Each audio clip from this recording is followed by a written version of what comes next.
Hi, Rich. It's really wonderful to meet you. Hey Ray, pleased to meet you too. Your book changed my life. I saw you, I think, for the first time in 2018 at the Garden Holiday event at DeepMind where you were playing chess with Demis at this like giant chessboard thing. All of us were like freaking out. So it's just a great privilege for me to be here with you.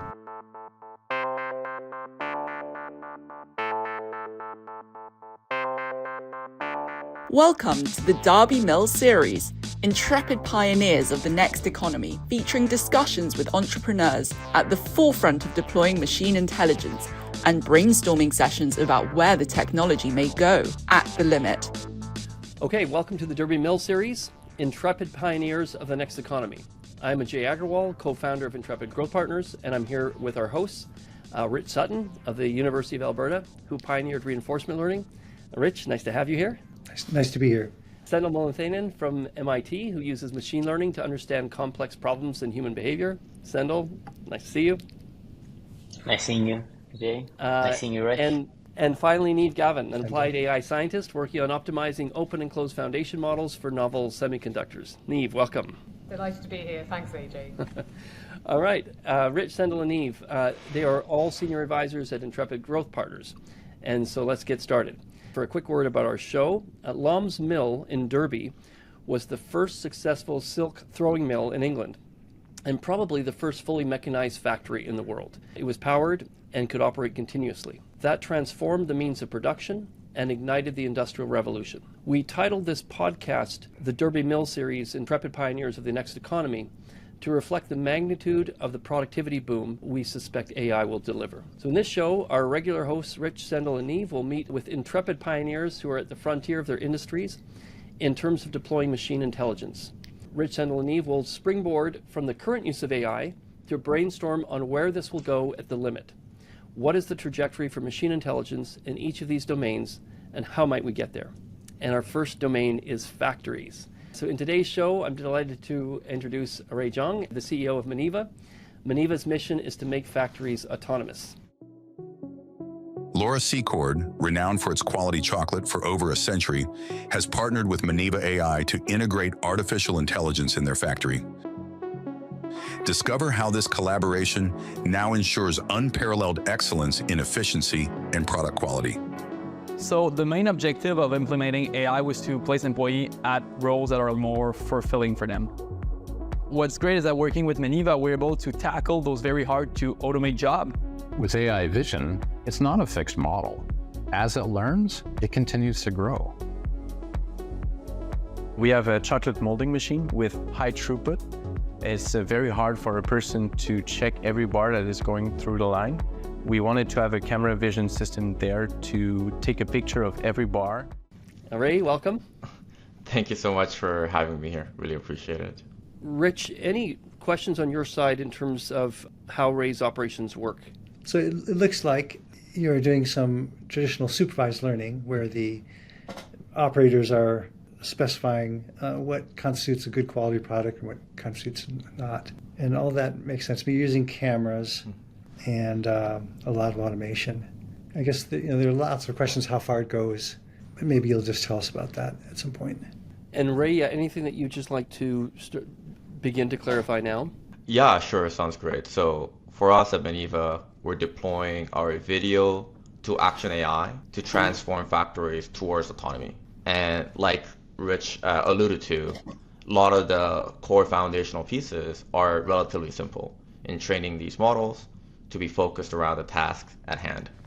Now, kind of the ambition that we have and the direction that we're headed towards is to leverage some of the work that Rich pioneered around reinforcement learning, as we have a quite unique insight and a different framing of how we think about the nature of the problem that manufacturing faces when it comes to how AI can be deployed and efficiently trained to pick up an expert at some of these junction point tasks that our AIs are deployed on. And so, Rae, can you just give a little more explanation, first of all, what you mean by an expert and what is the novelty in your approach to it?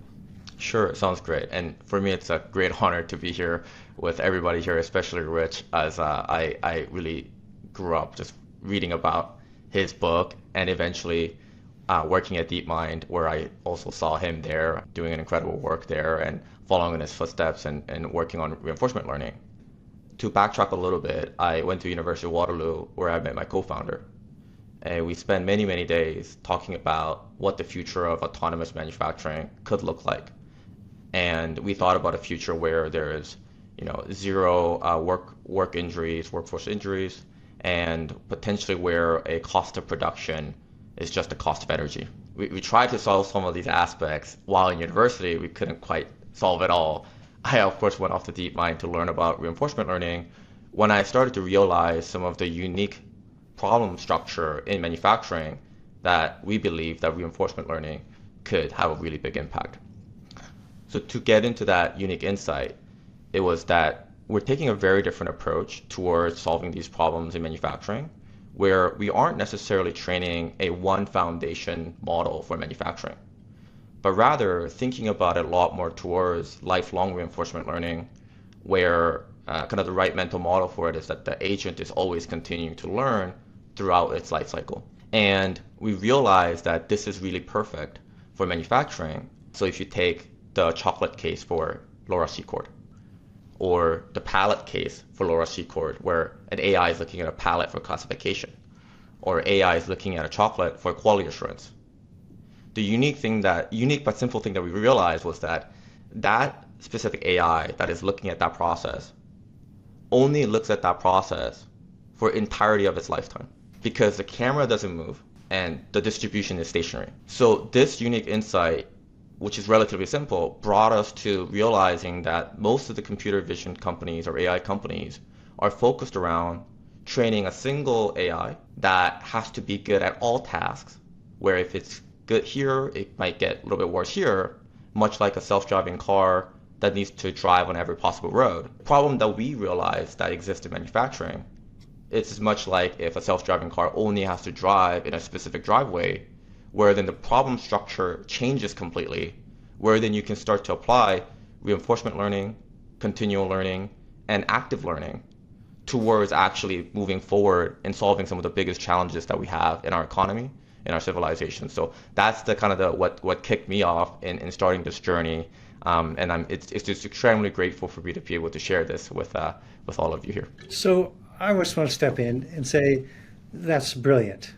That's exactly what we want to do, and you're so far ahead compared to normally the way we think about automation in factories. The key to doing it in a continual or lifelong way is that you have to have training information continuously being generated by the process, by the experience, by the factory, rather than relying so much on prior data sets. So I'm cutting right to the chase now in some sense. This is where we need to go. We need to go to a situation where the learning system, the whole factory, can get training information from its normal operation. Yes. So for example, maybe you have an automated system that's deciding to accept or reject, sort of a quality check. And then it'll make its choices. And if you just taught it to make its choices, it wouldn't be able to learn. It wouldn't be able to learn continually. It would just learn from the training information you gave it. In order to learn continually, you have to have some deeper way. Okay, so now what is this deeper way? The deeper way could be another automated system that takes a closer look, or it could be a person. So let's assume it's a person just to begin with, to make it simple. So the automated system makes some choice. These are not good, these are good, and then a small fraction of those are checked by a person. Maybe you only check the rejects. You set the automated system to be fairly aggressive, and then it rejects some things, and then the person would say, oh no, that one's fine. And you inform the automated system. And then over time, the number of rejects would get very small, and the checking by the person would become a much smaller role, and it could be fully automated and fully adaptive and continually learning while the system is in operation. Something like that. That's absolutely right, Rich. What we realized was that the main thing for us to have what we call production level performance, that can be mission critical AI that our economy depends on, factory depends on, needs target distribution data. Right. So kind of what you alluded to towards, hey, you really need to get the data that's always flowing in, plenty of data in the distribution, in the setting and environment that you're actually going to be operating in. But at the same time, you need the supervision on top of it. And as you alluded to, we have all these experts that are in all these factories that knows their product, knows their process better than anyone else. And I know for sure that I'm not going to be able to sit at a lab and be an expert on what makes a good chocolate or a bad chocolate. So it's right. It's really merging those two worlds together in getting the human feedback loop from the workers, from the manager, from the experts who create these goods that we depend on, and enabling that through this continual learning cycle where we know that these will go towards full accuracy and performance level from a theoretical perspective, and that's one of the things that we've proven out as well. So yeah, it's an incredibly exciting area for us to be in taking that knowledge and now transferring that to something that can be incredibly useful in taking the first step towards future of autonomous manufacturing. Yeah, I mean, first off, I think we should take a moment just to give credit to Mother Nature and what a genius she is. Like, we take everything for granted until we try and replicate anything she does in silico. So suddenly, when you start to think about kind of that sight sense, you kind of fascinated by the complexity. And so on the AI side, absolutely, I fully agree that we all want it to be learned versus, encoded, not hard written, ideally from first principles. And so that comes back to this like end-to-end representation learning where you want it in its kind of natural environment. But the challenge with that as well is you want it to be able to predict things it's not seen before. So if you leave it in an environment where sadly the world isn't deterministic, there's that thing called novelty, and that gets even tougher when you get 99% there, the 1% is always the hard part, or even Pareto 80-20. You do want to supplement the real world data that you're seeing off the line with novel edge cases just to give it that adaptability. And with that, you require kind of good representation of the data such that it can automatically learn the features, identify the important properties, the relationships in that latent space. So I think you're absolutely right. I'm biased. I also like to start with kind of real world data and then augment it. So get the ground truth, ideally have an active learning environment where it doesn't replicate things it knows well, but instead continues to probe in that 1% of uncertainty to generate the data it needs. Nowadays, you can augment with synthetic data and then use that for kind of a simulation of training data or environments which you'll recall from your DeepMind days, especially when they acquired MuJoCo or OpenAI Gym. No. And then you kind of get to start to have a really good base model that can cope with those edge cases, and then you fine-tune that in the real world in a computer learning program. And I think on top of that, in this, even if you have this kind of MOE, mixture of experts or ensemble type of composition, within each model for a particular task, if you have similar use cases in different factories with different environments, you can now kind of get scalability through that hive mind approach, whereby if it all feeds back into a single corpus, then you all get to collectively learn. One learns, they all learn, and you don't have to kind of replicate the mistakes or encode that next time. Absolutely. So I think that's one way to kind of address the sin-to-real gap that we all have battled with over times, and ideally transfer it to that kind of zero-shot, real-world mechanism with your supervised alongside, and especially if it's human-enforced feedback, that would be great. I think you're touching on two really important things. One is around actually touching on Rich's essay around the bitter lesson. How do you understand a lot of the data that's out there to build up to some degree a world model? And how do you adapt that towards the end use cases rather than being very narrow? And that's one of the strategic bets that I was forced to make in the company, which was that, well, do we think that we would be able to get a better video model by just training on a manufacturing set of data versus all the other world of all the possible data in video and scaling up that model, and which eventually I kind of was hoping and thinking that they will become open sourced, which means that as a startup who is focused around the customer base, we should be focused around transferring that world model towards application. And as the world model gets better, like a open source video models, foundation models, our technology and value to for customers will continue to get better. So to some degree, a lot of our decisions on where to focus has been strongly driven by the thesis around the bidder lesson, the scale, and something that can scale, consume a lot of data, can generalize to tackle these edge cases that are definitely difficult to foresee. And the second thing that was briefly mentioned that you touched on, Niamh, is towards, well, if this is a first step towards autonomous manufacturing where these junction points of a process is getting handled by AI, what are some of the next steps that we need? And that's where, for us, it's exciting where these video to action AI are taking care of these junction points. But when you think about having many of these, now you can start to optimize the entire production line for yield, root cause analysis, and maybe speeding up this line so that this line can actually do a much better job in the production yield, which now we're actually going full circle back to credit assignment and temporal learning and reinforcement learning. So we're really building it up from like bandits to reinforcement learning and the hive mind that you talked about. So that's definitely the direction that we think the future is going to head towards for fully autonomous factories.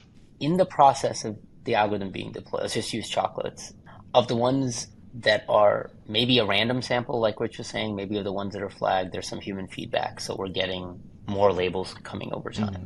So in that scenario, what's happening is there's a steady flow of additional labels coming in that a good supervised learner is getting better and better at. There's a second possibility, which is that there's something, the action part of the reinforcement learning is actually doing more work. Maybe there's a bandit part, maybe there's something else, where in the algorithm, there's actually choices being made where it is, maybe it flags certain things selectively in order to collect more information. Maybe the flagging itself leads to something. And there, the feedback from the human is dependent on some of the action, so that the labels coming back from the system depends on the action chosen. So in one case, it is continuous data enrichment, and the algorithm is going to get better because more data is flowing in. In the other, there is actions being taken that in turn affects the kind of data that is being produced, and that data then affects. Help me walk through which of these two we're in, because that, or a third one, as I said, because that will help me understand at the bottom what is happening. I think it'll help me understand what the labels are and how the learning is happening, which will then help. I definitely see that in your future-looking parts that you're starting to do, where you integrate back into the machine, there's clearly actions that are going to be taken where it affects the labels. That makes sense. But in the first deployment, which is just about flagging chocolates for, are these quality enough? Maybe if you could walk me through, that'd be super helpful. Absolutely. And Sendhil, I think you're focusing on exactly the right thing on both where we are now, but what is some of the future that we can expect? So let me start on the latter first and then go more specifically into what we're doing now. And I think the area that you've mentioned around reinforcement learning, but also have a meaningful impact around what we're going to see in the manufacturing industry, is actually around exploration, where when the action influences the data distribution, that's what we call exploration. And Rich, you can correct me if I'm wrong, but we can think about it as exploration. But let's just take a step further, also just for the general audience of what this looks like. Right now, our AI are taking care of a very specific task where we say, hey, please do this task, and it just does that. I think this is going to take us quite far, but I don't think this is going to open up the next Toyota manufacturing, the next kaizen, next lean manufacturing, right? I believe the next major shift towards efficiency in manufacturing will be driven by AI, but it wouldn't be just getting there through automation. I think we're gonna need to see AI systems starting to take actions that are exploratory and starting to take actions where they can run the experiments on their own to get us into the next stage of what's possible. And we aren't quite there yet. Right now, what we're doing, you can think about as high-level automation in the sense, hey, please do this thing, and it does it for you. But it's not quite smart enough to recommend to us what we should reset the goal as, and what's the data collection that needs to happen for that to happen. So, Sendhil, thank you for bringing that up, because I think that's some of the next, 10, 15 year journey that we have is around AI exploration around these discoveries, and hopefully we'll see that in many different industries. Now, going back towards what are we doing now, how are those data getting labeled, the key question here is also why now? Why is this possible now? And that all has to do with the underlying models being pretty good. So the example that I like to give is that we also work in, let's say, candy manufacturer. So like soft candies and so on, like gummy bears and so on. We will also have clients in that space. We took a picture of that conveyor with a lot of candies, and then we fed it to GPT-4V when the first Vision version came out, just then. And then it said, hey, that's a great painting of Picasso. Because it's just a lot of dots here and there, right? So at that stage, we didn't quite have the bare minimum performance of foundation models, where we can start to tap in on their uncertainties, or Thompson sampling, or basic active learning, where we can use these models to start filtering the data and labeling them.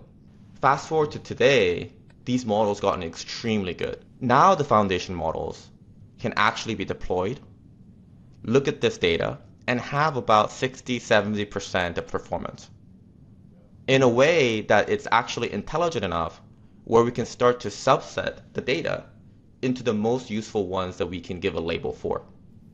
And without that, it would be impossible for us to do this, because essentially what we would have to do is watch the same set of videos that somebody is already looking at to do the work to be able to label it. As in, if we have to label all the data, it would be just impossible for us to actually get a model trained in an effective manner. Rae, I'm just going to pause you here for a minute, because I want to make sure that we really kind of lean into the, where will this go in the future? Yeah. And so I want to pull the thread that Sendhil started on exploration. And so, Sendhil, it sounded to me like, and I also know that I felt like, okay, this is going where Sendhil's mind often goes, which is in machine intelligence and human behavior. When you were thinking about the AI generating a human action in order to give it feedback to learn from, so that it was, in some sense, deploying the human to do something so the AI could learn. Could you just expand a little bit on what you were thinking in terms of what's the virtue of that and the types of enhanced learning from that process? So I was trying to figure out what would be the minimal example in what you already have that would illustrate that. Mm-hmm. So I know a lot about chocolate, but I don't know anything about how it's made. So now I'm just going to make up a bunch of stuff about chocolate manufacturing.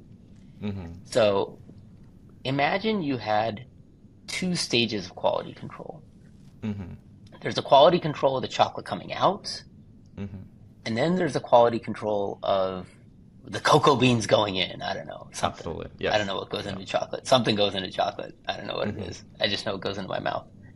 So now you have two QCs, two algorithms that are running.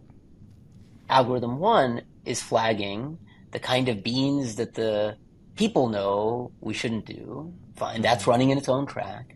Algorithm 2 is doing its own thing. This is what bad chocolate looks like.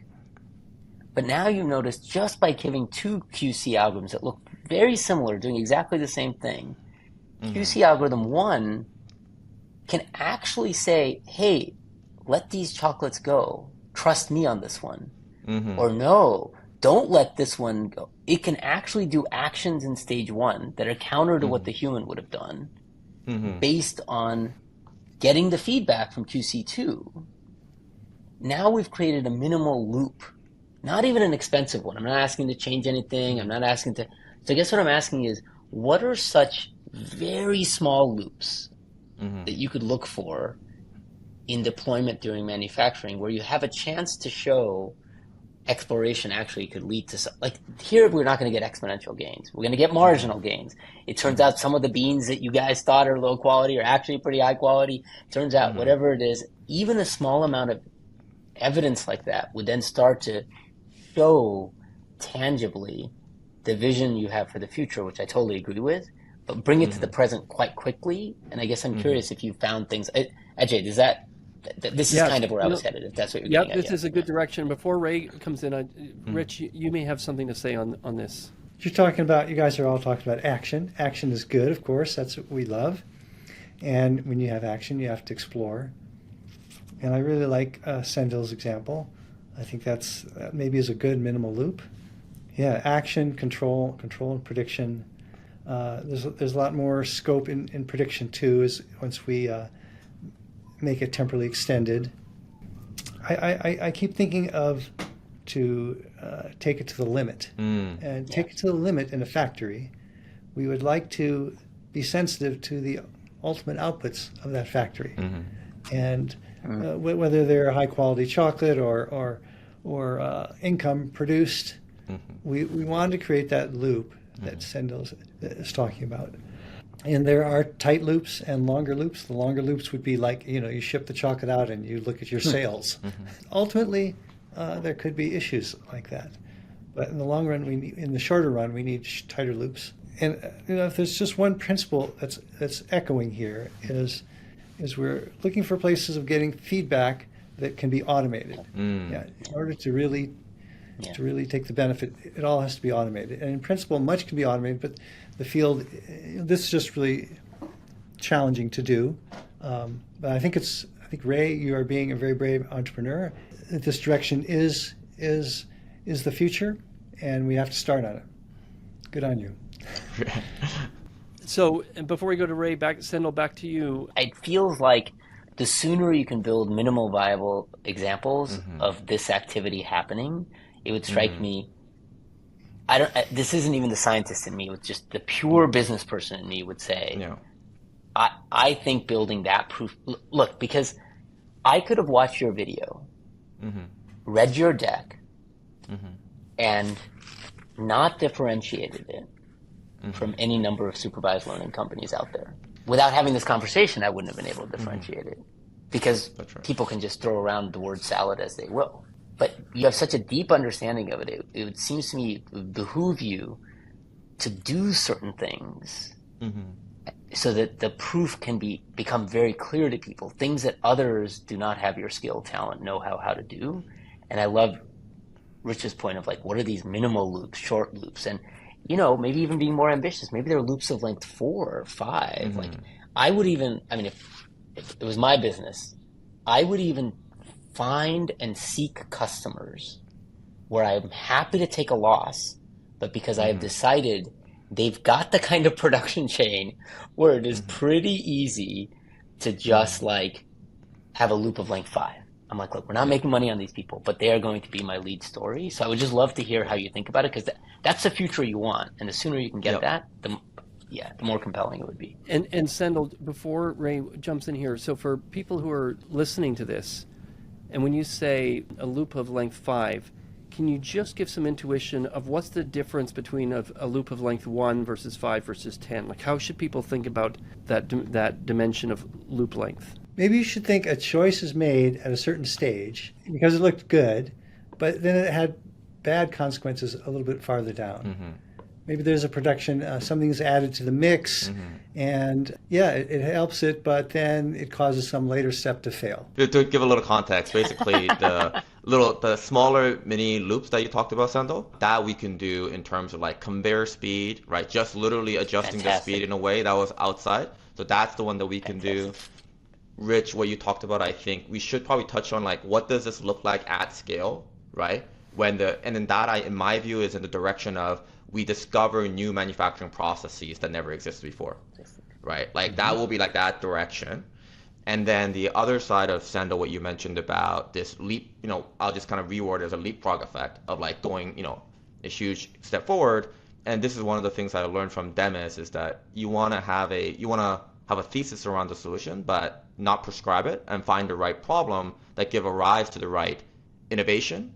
And just as a background, we specifically chose the food industry because it lagged behind all the other industry, and every single product and item looks different. Like every cut of a steak looks different, visually, texture, shape, which forced us to adopt this RO approach that helps them leapfrog. So I think those are like 3 directions that we could take it, we could cover it, but I thought I'll just pass it back to Ajay so that you can, because you have the mastermind in how this would go, and I'll just quickly say that, and then I can answer in any direction that you feel is the right direction. I think it's beautifully said. That's my main comment. I think there's a lot of potential and you are clearly aware of them all, how each step can, you make this run faster, it's fine, but then things pile up at a later stage. You introduce a new ingredient into the cocoa beans, and it's cheaper, but then your automated system detects many steps down the road that new ingredient causes imperfections. How do you do that? Like your imperfection finder will find it, but you've got to give the credit back to the decision to introduce the new ingredient. So this is an example of a loop. So Rich, let's imagine, we're sort of think about the things that Rae's doing today. So for example, he's got a camera over the conveyor belt that, vision system that is just classifying above the quality threshold or below the quality threshold. And it's at one point. And so imagine over time he starts putting additional cameras in different parts along the factory line, and each one's just doing its singular job. And so he does, the factory makes some adjustment like the ones you described, like for example, adds another ingredient, and maybe that enhances the performance at one point, but there's a cost down the line. In terms of the transition from this singular point of where he's starting now, and then he adds these additional points, what he calls vision to action points, and at some point starts connecting them, so that now he's, how should one think about the transition of individual points to linking them together? I mean, ultimately, that's going to be the long-term solution, is each of these is part of a singular system. And is there a way to think of it just at an intuitive level, to think about the optimization of that transition path? Well, I think the first thing is to think of it as an opportunity. It's a good thing. Like, we need feedback that doesn't come from people. Okay? And with the sequence of many things, you have opportunity for there arise feedback that comes from later stages, that doesn't come from people. And why, Rich, can you explain why is feedback from later stages better than feedback from people? From when it's coming from later stages, it may be there's opportunity for it to be totally automated. Like some later stage, which was, let's say it's detecting quality at the later stage, and the quality structure is straightforward. But you don't just want to say, oh, I'm producing lots of bad things. You want to go back and say, well, what change earlier caused me to produce bad things? Okay, so that is where the later stage, the quality detection stage, is totally automated, and yet it provides somewhat indirect information about what you should have done earlier. Something was done wrong earlier in this span of time, and that's something that no person can do. Like, no one knows about these causal links between the different steps of the chain. Yeah, and Rich, I think you really hit on the right point, and that's an incredible insight to what I hear every day from factory managers, is that they see at the end that the product is bad, that I have downtime, or I don't get the products that I want at the right yield or throughput. But no one knows why. Why is that happening? So right now, we're at a stage where it's incredibly difficult for experts in the factories to realize the root cause, the credit assignment of where it's actually happening. What is the ability that we could have if we were to know when things are happening and why? Right now, we're in the very initial steps of automating some of these junction points that are just automating this, parts of the process. But what we believe that this will enable, like you hinted on correctly, Rich, is that it will enable us to actually start asking why in the actual factory manufacturing process, and being able to go further. Factory-wide credit assignment. Exactly. So that's exactly right. So how do we really understand the factories and what the manufacturing process looks like, rather than just making sure that these processes run? We can start to really understand why by having our AI agents deployed throughout the factory. Rich, can you just explain for listeners who might not be familiar with that idea, what would that mean, factory-wide credit assignment? Well, it's exactly what Rae is saying. There are many stages, and you detect. It's maybe only at the end you detect a problem, and Many changes were made. There are many steps in that process. How do you assign credit to the various stages? How do you figure out which one was responsible, was the cause or why for the failure or the unexpected good result? It's just like in a chess game. In a chess game, you make a whole sequence of moves and then you win. And how do you assign credit for winning to all of the individual moves? Some of the moves might have been good, some of them might have been bad. It's the same thing. Sometimes we call it temporal credit assignment because it has this very important temporal aspect, which is totally missing from normal supervised learning. This is the goal, the factory that can do a thorough factory-wide temporal credit assignment. Yeah, I absolutely agree that that's going to be what opens up the new generation of manufacturing efficiencies, where we're not just trying to produce the goods, but we know the reasons why it will be more efficient to do it a certain way versus the other, and we're able to do this credit assignment, like you said, where every action that's taken, we understand what that impacts on the output, which we just currently don't have today.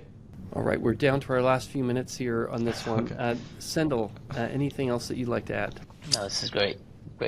Ajay, do you want to? I'm wondering if it's worth going through this story of how electricity had very low productivity effects for listeners until everything else changed, because it seemed very relevant for these stories they had of how the layout of the manufacturing. It seemed like the most evocative example in history that's very related to your point, Rae. Yeah, sure. That's a great idea, Sendhil. So a short version of this is that the factory of that period, there was steam or water wheel or something that would turn a big steel shaft, and then the shaft had wheels on it, and the wheels had pulleys, and the pulleys powered the machines. And when the first factories adopted electricity, at that time the business proposition was, this can reduce your operating costs a bit by, for example, if you've got oil lamps or something, you can lower your input costs. But for an existing factory, that was the benefits did not outweigh the costs of tearing apart your existing infrastructure to put in electricity. And even then, most of the new factories said, no, look, I'll just stick with what I know. And so, in other words, just a very small number of entrepreneurial factory owners would try electricity. But as they started doing that, they realized some things like, for example, the big, thick, heavy timber columns that were used to support the steel shafts. Once they didn't need the steel shafts because they had electric cables coming in rather than steel shafts, they said, wait a minute, why are we still building these heavy construction factories? We don't need these big timber columns anymore to support steel shafts, so they made much lighter weight construction, cheaper factories. And then furthermore, the factories were multi-story, and the reason for that was because the length of the factories was constrained due to the steel shafts, because you needed to have support columns every about 10 feet to support the steel shafts. And if you had too many of those, the shaft would stop turning because each point created friction and you would lose energy. So that limited the length of the factory. Once they got rid of that, they weren't using steel shafts. They said, wait a minute, why are we still making these multi-story factories? We can make much longer single-story factories. The land was cheap. Now factory construction became much cheaper. It's lighter weight, single-story.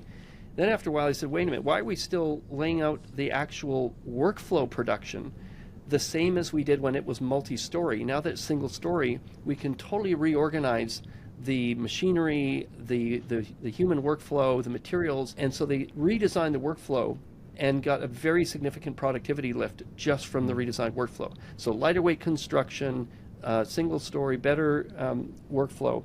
And all these things, as the accumulated productivity gain, which started from, we don't need oil for the oil lamps anymore, transformed to all these other benefits. And I think what Sendhil is alluding to here, as we are thinking of going from the single camera that's reducing the requirement for a human to stand there and stare at a piece of chocolate, and it was, I think, great imagery even for people that don't have a technical background, to that discussion around increasing the size of the loops, of the learning loops, meaning that we start automating a larger and larger fraction of the job. And furthermore, as Rich points out, something that improves a piece of the process over here might have negative effects down the line. We start optimizing over a larger span. Sendhil, is that what you were suggesting? Yeah, absolutely. And I love the metaphor of the fact, and it's so relevant to you, Rae, which is that marginal small changes won't have the nearly huge effect that the ability to change the whole production line has. And in a way, there's something secondarily self-referential here, which is, I love the way you told the story, Ajay. It's like humans slowly realizing if we do this, maybe we can do this, maybe we can do that. Every part of what you're trying to do is to have many, many such realizations quite quickly, and to get us into further and further better equilibria. So it's kind of at both levels, it feels like a story that's very relevant for you.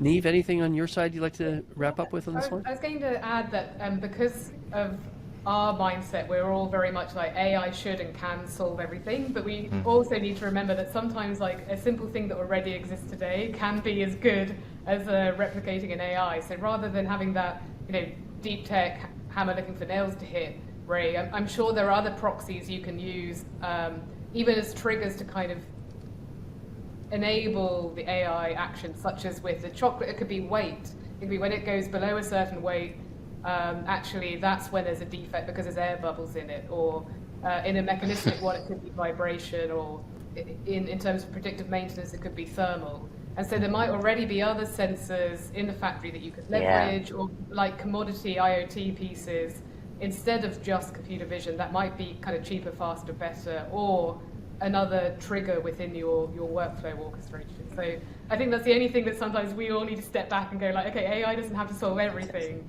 Maybe we should beg, borrow, and steal from what already exists today. So I think that's my only other kind of closing point.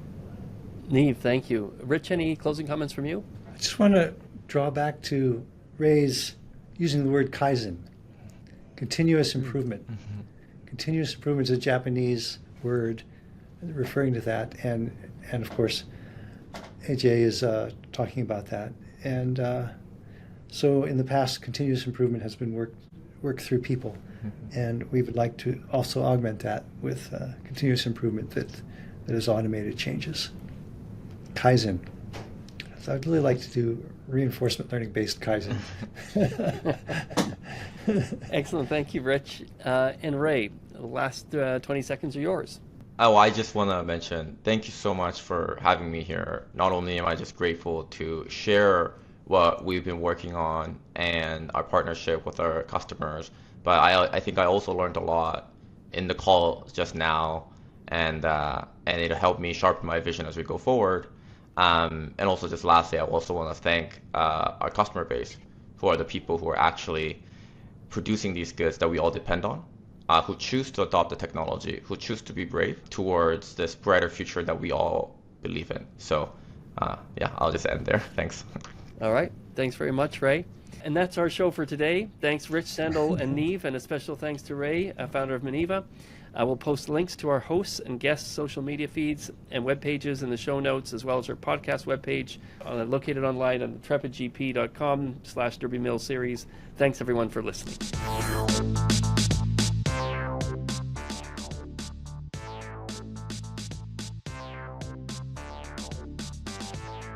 The views, opinions, and information expressed in this podcast are those of the hosts and guests and do not necessarily reflect the official policy or position of Intrepid Growth Partners. This content is for informational purposes only and should not be considered as financial, investment, or legal advice.